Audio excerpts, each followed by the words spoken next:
అండి, అందరికీ నమస్కారం. నేను మీ హరి, ఎఫ్టీపీ న్యూస్. విజయనగరం జిల్లా కొత్తవలస మండల కేంద్రంలో state bank of India main బ్రాంచ్లో శనివారం నాడు సాయంత్రం చీఫ్ అసోసియేటివ్గా 40 సంవత్సరాలుగా సేవలు అందించిన టి సుబ్బారావుకు పదవి విరమణ వేడుకలు ఘనంగా జరిగాయి. ఈ యొక్క వేడుకల్లో శృంగవరపుకోట నియోజకవర్గంలో ఉన్న స్టేట్ బ్యాంక్ ఆఫ్ ఇండియా ఎంప్లాయీలందరూ రావడం జరిగింది. అదేవిధంగా కొత్తవలస మండలంలో ఉన్న ప్రజాప్రతినిధులు అవనియండి, వ్యాపారవేత్తలు అందరూ కూడా వచ్చి పదవి విరమణ వేడుకల్లో పాల్గొని ఆయనకి శుభాకాంక్షలు తెలియజేయడం జరిగింది. అందరూ ఎవరైతే వచ్చినా ముఖ్య అతిథులు అవనియండి, ప్రజాప్రతినిధులు అవనియండి, వ్యాపారవేత్తలు అవనియండి, అందరూ కూడా ఒకటే. వేలూరి వెంకట సుబ్బారావు గారు అంటే ఎవరికి తెలియదు, బ్యాంక్ సుబ్బారావు గారు అంటేనే ఆయన పేరు తెలుస్తుంది. ఆయన ఇంటి పేరే బ్యాంక్ పేరుగా మార్చుకున్న ఘనత సుబ్బారావు గారికి ఉందని ఇక్కడ మాటలతో కొనియాడారు. ఆయన్ని ఎంతోమంది స్ఫూర్తిదాయకంగా తీసుకున్నారు. ఆయనతో పాటు తోటి ఉద్యోగస్తులు కూడా పెద్ద పెద్ద పొజిషన్స్లో ఉన్నారనేసి ఆయన మాటలతో కొనియాడారు. అదేవిధంగా ఈ యొక్క వేడుకల్లో ముందుగా ఎవరైతే బ్యాంక్ శ్రీరావుని అండి, వెంకటేశ్వరరావుని అండి, వీళ్ళందరూ కూడా ముందుగా ఎక్కడైతే స్టేట్ బ్యాంక్ ఆఫ్ ఇండియా ఆవరణలో బాణా సంచాలతో తాళ మేళాలతో పూల వర్షం కురిపిస్తూ ఏదైతే బ్యాంక్ సుబ్బారావు దంపతులు ఘనంగా స్వాగతం పలకడం జరిగింది. ఏది ఏమైనా సరే ప్రతి ఒక్కరూ కూడా బ్యాంక్ సుబ్బారావు లాంటి వ్యక్తుల్ని ప్రతి ఒక్క బ్యాంక్ ఎంప్లాయీ కూడా ఆదర్శంగా తీసుకోవాలని మాటలతో కొనియాడారు.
చెప్పగలిగిన ఎవరో ఉంటారు.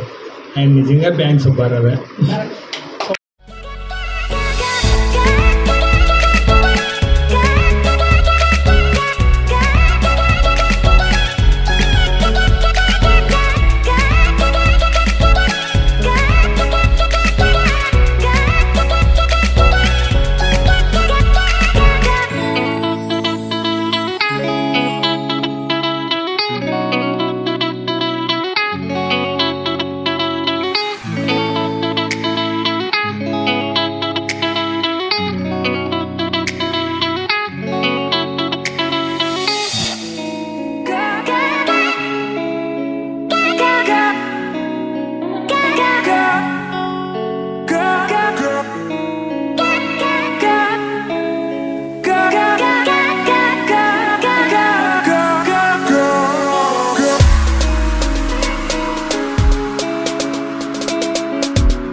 చూస్తూనే ఉండండి FTP న్యూస్. మరిన్ని వివరాలతో మీ ముందుంటాను.